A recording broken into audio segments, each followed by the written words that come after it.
साथ संगत दिल बहुत प्रसन्न कि यहाँ टीकमगढ़ में आकर सत्संग करने का अवसर मिल रहा है। चाहे मौसम बारिश का पिछले कुछ दिनों से देख रहे हैं कि कितनी ज़ोर से बारिश हो रही है। आज रास्ते में भी बारिश, सुबह जब ग्वालियर से चलना हुआ, पर जिस उत्साह के साथ सारे अरेंजमेंट्स किए गए, तो हम देख रहे हैं कि अक्सर ऐसे प्रोग्राम खुले मैदानों में किए जाते हैं, पर मौसम करके आज यहाँ एक इंडोर स्पेस के अंदर, मैरिज हॉल के अंदर हम सत्संग का आनंद ले रहे हैं। इसी प्रकार से सुबह जो दतिया में भी सत्संग करने का अवसर मिला, वहाँ भी एक मैरिज हॉल जहाँ सारे संत इकट्ठे हुए, तो मन में भाव यही आ रहे थे कि सुबह वाला स्थान भी जैसे ही कोई आए तो एकदम देख के कह सकता है ये शादी विवाह या उस प्रकार के किसी सेलिब्रेशन के लिए, कोई खुशी का अवसर मनाने के लिए ये स्थान तैयार किया गया है। अभी यहाँ भी हम देखते हैं झूमर लगे हैं, लाइटें लगी हैं।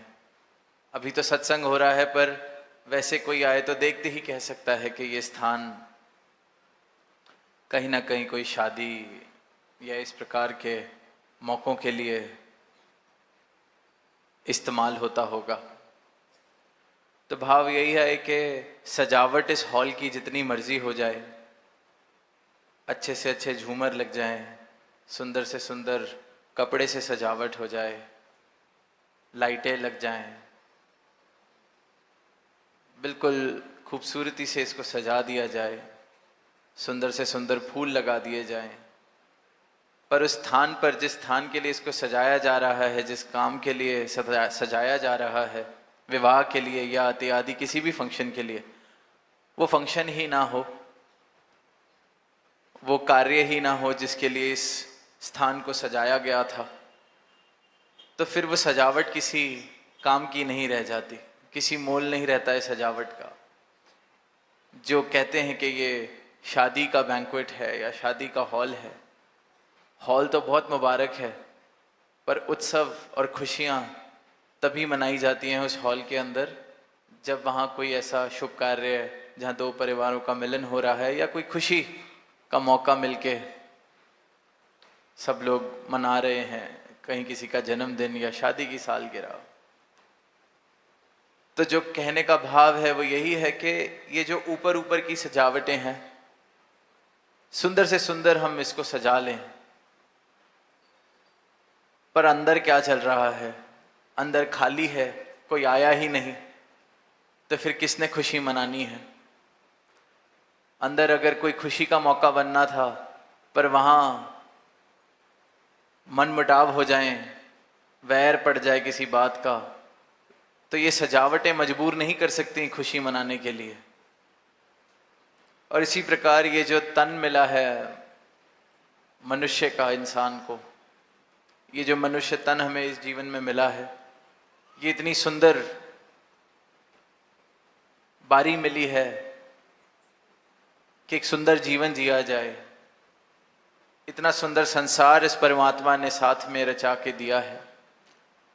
सुंदर से सुंदर स्थान पर चले जाएं, किसी को पहाड़ पसंद हो वो पहाड़ों पे चला जाए, किसी को समुद्र के तट पर रहना पसंद हो वो वहाँ चला जाए, अच्छे से अच्छे होटल में बैठ जाएं, सुंदर से सुंदर मकान बना लें।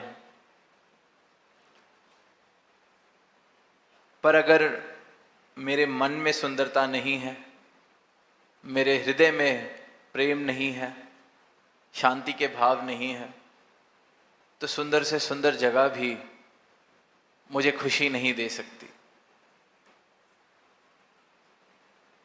कितना ही सुंदर पहाड़ हो, वो मुझे खुश करने पे मजबूर नहीं कर सकता अगर मेरे मन ने उदास होने की ठानी हुई है, मेरे मन में किसी के लिए नफरत के भाव हैं, तो सुंदर से सुंदर जगह उस नफरत को नहीं मिटा सकती। सुंदर से सुंदर समुद्र का तट, बेहद खूबसूरत वादियां, बर्फ से ढके हुए पहाड़, कोई भी नज़ारा हो, दिलों से नफरत को नहीं मिटा सकता, एक बुझे हुए दिल को जगा नहीं सकता, खुशी नहीं दे सकता। तो इंसान अगर खुश है, शांत है, तो अगर हृदय में शांति है, इंसान अगर इंसान है तो जीवन में इंसानियत है, मानवीय गुण है, इसलिए इंसान है। जैसे कि ये हॉल शादी का हॉल तब तक है जहाँ यह शादी मनाई जा रही है, शादी के कार्य किए जा रहे हैं, सजावट इसको वो रुतबा नहीं दे देती। इसी प्रकार ये शरीर हमें इंसान होने का रुतबा नहीं दे देता। जीवन में इंसानियत वाले भाव होने चाहिए, हृदय में मानवीय गुण होने चाहिए। मेरा जीवन एक प्रमाण होना चाहिए इंसान होने का, ये नहीं कि ये बस शरीर, जिस शरीर को कहा गया है कि इंसान का शरीर है, पर उससे काम हैवानों वाले, उससे काम ऐसे कि जहाँ ये इंसान पहुँच जाए वहाँ खुश मिजाज भी कोई माहौल बना हो। तो कई बार देखते हैं कि किसी के आने से वहाँ की खुशी ही कम हो जाती है, क्योंकि अंदर के भाव इस प्रकार के आते ही सिर्फ वैर और विरोध वाली भावनाएं लेके हम कहीं चले जाएं तो एक अच्छे खासे खुश मिजाज माहौल के अंदर भी हम उस माहौल में कड़वाहट भर देते हैं। तो इंसान होने का नाम ज़रूर हमें मिला है कि हम इंसान हैं, पर जब तक इंसानियत जीवन में नहीं आ जाती तब तक इंसान कहलाने लायक कोई भी नहीं है। अब ये इंसानियत का घाटा हो क्यों रहा है, ये मानवीय गुणों का घाटा हो क्यों रहा है?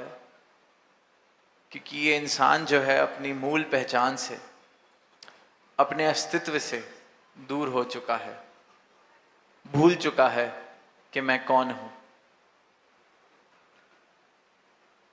एक सोई हुई अवस्था में जीवन जिया जा रहा है जहां सिर्फ और सिर्फ एक स्वप्न को इंसान ने सत्य माना हुआ है।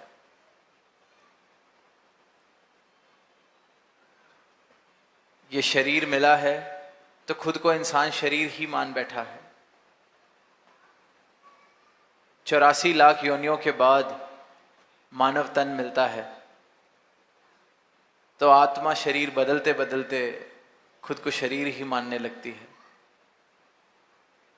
और जब ऐसी भटकन, ऐसा भ्रम, ऐसी अज्ञानता, इस प्रकार का प्रभाव हावी हो जाता है कि इंसान इस मिथ्या को ही सब कुछ मान चुका है। ये शरीर जिसने 50, 60, 70, 80, 100 वर्ष के लिए मेरा साथ देना है, मैं इसी को सब कुछ मान बैठा हूँ। इसी को सजाने में, संवारने में, इसी की सारे आयोजन करने में पूरा का पूरा जीवन इंसान लगा देता है। और जिस कारण के लिए, जिस उद्देश्य के लिए ये मानव जन्म मिला था, उस उद्देश्य से बेखबर इंसान यूं ही इस स्वप्न को सत्य मानकर जीता रहता है। उसे ये होश ही नहीं कि ये शरीर कोई पहली बार मैं जीवन नहीं जी रहा। कभी किस रूप में ये आत्मा शरीर लेके आई, कभी किस रूप में लेके आई। पढ़ा है सबने ग्रंथों में कि जिस प्रकार हम वस्त्र बदलते हैं उसी प्रकार ये आत्मा शरीर बदलती है। तो सोच के देखें कि कोई वस्त्र हमें इतना प्यारा हो जाए, हम खुद को वो वस्त्र मानने लग जाएं। बात सुनते ही एकदम लगती है कि ये कैसी बात है, ऐसा कौन, ऐसी नादानी कौन कर सकता है। कोई बहुमूल्य वस्त्र हो, बड़े शौक से खरीदा हो, अब हमारा सारा जीवन सिर्फ इस बात पे लग जाए कि ये वस्त्र मैं बिल्कुल साफ सुथरा रख के रखूँगा, इसको पहनूंगा, इस पे कोई मिट्टी ना आ जाए, इस पे कोई दाग ना आ जाए। मेरे सारे का सारा जीवन सिर्फ उस वस्त्र को संभालने में लग जाए, तो जो साथ चलेंगे कहेंगे पागल है। ना अपने खाने का ध्यान है, ना पीने का ध्यान है, सारा ध्यान अब इस वस्त्र पे, जैसे जान अटक गई है किसी की इस वस्त्र में। सुनने में ही बात अटपटी सी लग रही है कि ऐसी ऐसी नादानी कौन कर सकता है, ऐसी नादानी, एक वस्त्र के पीछे पागल हुए बैठे। पर अगर गहरे में सोचेंगे तो यही नादानी हर इंसान कर रहा है, क्योंकि इस बात से बेखबर है ये शरीर, मेरी आत्मा वस्त्र की तरह बदलती आई है। 84 लाख बार वस्त्र बदले हैं, और ये जब मनुष्य तन मिला है तो इस वस्त्र से इतना प्यार हो गया है कि सब कुछ इसके इर्द गिर्द ही घूम रहा है, इसकी सजावट में ही घूम रहा है कि अच्छा मकान बना लें ताकि शरीर को आराम मिले, यश वैभव प्राप्त कर लें ताकि ये जो हस्ती मेरी है ये और ऊंची हो जाए। सब कुछ मैं, मेरे शरीर, मेरे इस अस्तित्व को और सजाने में, जीवन का हर पल जो मैं बिता रहा हूं वो सिर्फ और सिर्फ इस एक झूठी हस्ती को और सजाने में, एक सपने को और सुंदर करने के लिए। और वहीं फिर संत एक संदेश देते हैं कि बिल्कुल ये शरीर मिला है, ये जीवन मिला है, ये संसार भी इस परमात्मा ने बनाया है। इस संसार में रहते रहते आरामदायक जीवन जीते हुए, जो इच्छाएं हैं सब पूर्ति करते हुए, जो प्राप्त करना चाहो बिल्कुल करो, पर आंखें खोल कर ये जीवन जिया जाए। खुद को ये शरीर ना मान बैठो, अपने मूल अस्तित्व को जाना जाए। इस परमात्मा जिसके हम अंश हैं, इस परमात्मा को देखा जाए।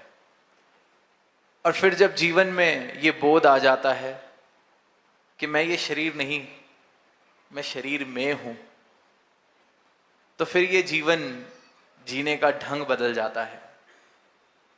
जहां आसक्ति वाले भाव, जैसे इतनी आसक्ति मुझे अपनी उपलब्धियों से हो जाती है, अपने आप से हो जाती है, अपने रिश्तों से हो जाती है, कि ऐसी हालत भी हो जाती है कि कोई मुझसे कुछ ले ना ले,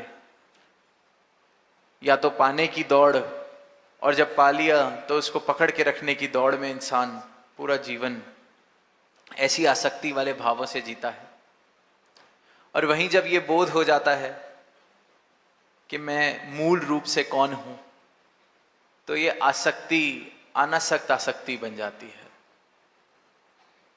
कि बिल्कुल है तो मुबारक, नहीं है तो मुबारक। तो जीवन में आनंद वाली अवस्था आती है। मकान बनाना चाहते हैं, बन गया तो मुबारक, नहीं बना तो मुबारक। सहज अवस्था, ये सहज अवस्था ही संतों ने, भक्तों ने प्राप्त की है। और यही संदेश दिया है कि ये बहुत सुंदर अवसर मिला है। बड़े भाग मानस तन पावा, दास ने सुबह भी संगत में ये पंक्तियां कहीं कि ये कह तो रहे हैं, पढ़ तो रहे हैं रामचरितमानस की पंक्तियां के बड़े भाग मानस तन पावा, पर क्यों बड़े भाग कोई और तन के लिए क्यों नहीं लिखा? 84 लाख बार तन मिला है, पर बड़े भाग मानस तन पावा ही क्यों?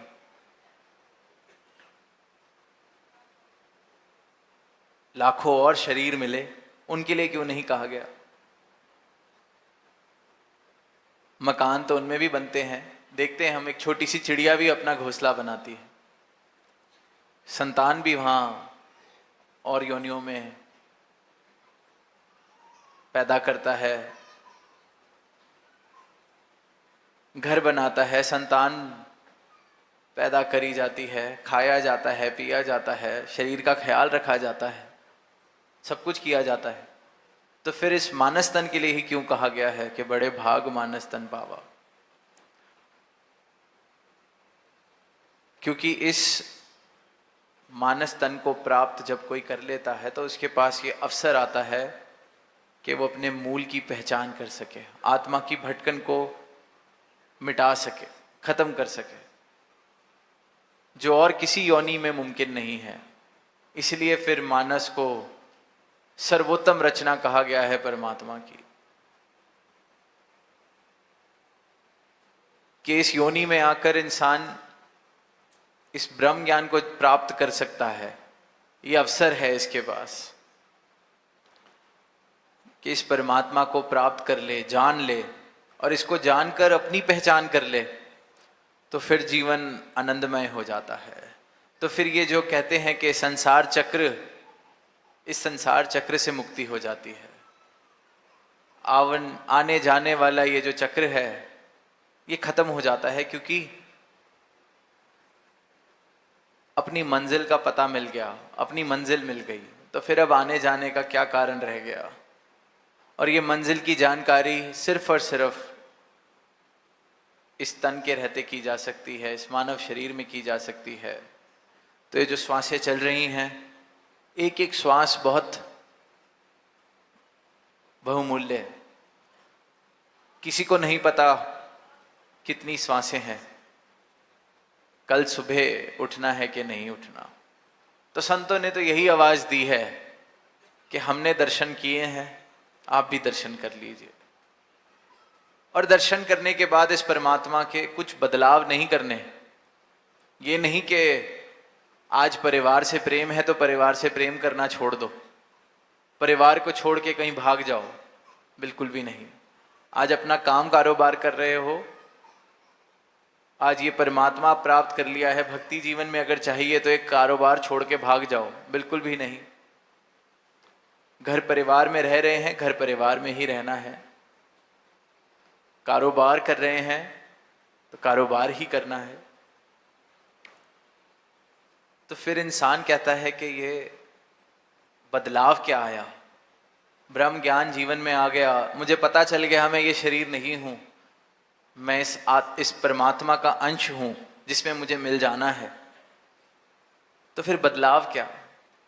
यही सवाल राजा जनक ने, जब गुरु अष्टावक्र ने उनको ये दात बख्शी, ये ब्रह्म ज्ञान दिया, तो राजा जनक ने कहा कि अब इस साम्राज्य का क्या करना है। अब समझ तो आ गया है कि मेरा कुछ है नहीं, करता मैं हूं नहीं, ये शरीर भी मेरा नहीं, ये धन भी मेरा नहीं, ये उपलब्धियां भी मेरी नहीं, तो जाहिर सी बात है ये साम्राज्य भी मेरा नहीं। अब इसका क्या करना है? आगे से गुरु अष्टावक्र ने कहा कि इस पल से पहले, आज से पहले तो इस साम्राज्य को अपना समझ के चला रहा था, और आज के बाद तूने इसको मेरा समझ के चलाना है कि मेरा साम्राज्य है, तुझे सेवा दी है इसको चलाने की, संभालने की, तो तू अब कल से भी बेहतर चलाएगा इस साम्राज्य को, क्योंकि तुझे पता है ये तेरा नहीं। तो ये जो कारोबार है ये भी सेवा वाली भाव बन जाते हैं कि परमात्मा ने अवसर दिया है कारोबार करने का। डॉक्टर हैं, परमात्मा ने अवसर दिया है किसी की सेवा हो सके, इलाज हो सके। और जो ब्रह्मज्ञानी होता है उसको हर घट में इस परमात्मा के दर्शन हो रहे हैं। तो अगर कोई डॉक्टर है तो उसको मौका मिला है कि वाह, प्रभु की सेवा करने का अवसर मिला है, ये बदलाव आ जाता है। जहां शायद पहले अहंकार हो सकता है कि मुझे कितनी समझ है, मैं ना होता तो ये शायद मर जाता, अब वहीं कि कितनी अनुकंपा है इस परमात्मा की, अवसर दिया है सेवा करने का, इस रूप में मेरे पास आए हैं मैं सेवा कर सकूं। तो जहां ये भाव अगर इंसान के बन जाएं तो सोच के देखें कितनी सुंदर ये धरा बन जाए। हर कोई जो कार्य कर रहा है करता जाए, जितनी बड़ी उपलब्धियां प्राप्त करनी है करता जाए, पर हृदय में अगर ये भाव आ जाए कि ये कृपा है, अवसर मिला है, इस अवसर को निभाया जा रहा है, तो वैर विरोध प्रेम, सिर्फ और सिर्फ प्रेम, वैर विरोध की कोई गुंजाइश नहीं, नफरतों की कोई गुंजाइश नहीं, दीवारों की कोई गुंजाइश नहीं। पर दुख की बात है कि इंसान ने सिर्फ और सिर्फ दीवारें खड़ी कर ली हैं अपने आसपास। एक संप्रदाय ने दूसरे संप्रदाय से दूरी बनाने के लिए दीवारें खड़ी कर ली हैं। संप्रदायों की लड़ाई, चिन्हों की लड़ाई, दिनों की लड़ाई, क्योंकि अज्ञानता है। जिस जीवन में ज्ञान आया है, ब्रह्म ज्ञान आया है, अज्ञानता मिटी है, ज्ञान का सूरज उदय हुआ है, तो वहां फिर ये अंधकार मिट जाता है। वहां साफ साफ दिखाई देने लगता है कि कल तक जिसको अलग अलग समझ रहे थे, कल तक जिसको उसका भगवान कह रहा था, अपना भगवान कह रहा था, मंदिर वाला भगवान कह रहा था, मस्जिद वाला भगवान कह रहा था, ये तो एक है। काशी काबा एक है राम रहीम। हर संत ने जिसने इस सत्ता को प्राप्त किया है यही संदेश दिया है, और आज भी यही संदेश दिया जा रहा है कि ये जो जीवन है इसकी कदर कर लें, इसका मूल डाल लें, स्वप्न को ही सत्य मान के ये जीवन ना जिया जाए। आंखें खोलकर ये जीवन जीने का अवसर मिला है तो आंखें खोल ली जाएं। कोई और बदलाव की जरूरत नहीं है, कहीं कोई ऐसी बात नहीं कि इतने घंटे एक टांग पर खड़ा होना होगा, इतने घंटे किसी कमरे में रहना पड़ेगा, दिन का इतना समय कोई और कर्म करने पड़ेंगे, बिल्कुल भी नहीं। जिसने परमात्मा पाया है फिर उसके कारोबार में भी परमात्मा साथ है, वो नोट भी गिनता है तो परमात्मा साथ है, वो खाना भी खाता है तो परमात्मा साथ है, क्योंकि परमात्मा कहीं दूर नहीं है। जिसने सही मायनों में इस सत्ता के तत्व रूप से दर्शन किए हैं तो वो फिर कहने को सिर्फ सर्वव्यापी नहीं कहता, वो दर्शन करता है सर्वव्यापी के। वो सिर्फ ये कहता नहीं है कि राम हर कण में समाया है, हर घट में समाया है, फिर वो राम के दर्शन करता है। वो सिर्फ कहता ही नहीं है कि अल्लाह शारक से भी करीब है, वो देख रहा है फिर कह रहा है। फिर उसके जीवन की अवस्था कबीर दास जी वाली कि कल तक तो तू कहे कागज की लेखी, मैं भी कह रहा था कल तक कागज की लेखी, पर आज गुरु की कृपा हुई है, ये ब्रह्म ज्ञान मिला है, तब तू कहे कागज की लेखी, मैं कहूं आंखन की वेखी। आंखों से देखकर इस परमात्मा को फिर भक्ति की जा सकती है, इसकी जानकारी प्राप्त करके, इसका बोध प्राप्त करके भ्रांतियां भ्रम मिट जाते हैं, वैर विरोध के कारण मिट जाते हैं। क्योंकि जितने वैर हैं, जितने विरोध हैं, जितनी नफरतें हैं, सिर्फ और सिर्फ अंधकार, जिस अंधकार की वजह से मेरे जीवन में अहंकार है, सिर्फ और सिर्फ वो कारण है इन विपरीत भावों का। और जहाँ ये अंधकार मिट जाए, उजियारा हो जाए, तो वहाँ जीवन उज्जवल हो जाता है। वहाँ फिर ऐसे भावों की गुंजाइश नहीं रहती, वहाँ फिर मानवीय गुण बसते हैं, वहाँ फिर प्रेम, करुणा, नम्रता, सहनशीलता वाले भाव बसते हैं। और इन्हीं भावों के आधार पर एक सुंदर धरा सजाई जा सकती है। इन्हीं भावों के आधार पर एक सुंदर हृदय बन सकता है, जो एक सुंदर परिवार बना सकता है, एक सुंदर मोहल्ला बना सकता है, एक सुंदर समाज बना सकता है। ऊपर ऊपर की सजावट किसी काम नहीं आने वाली।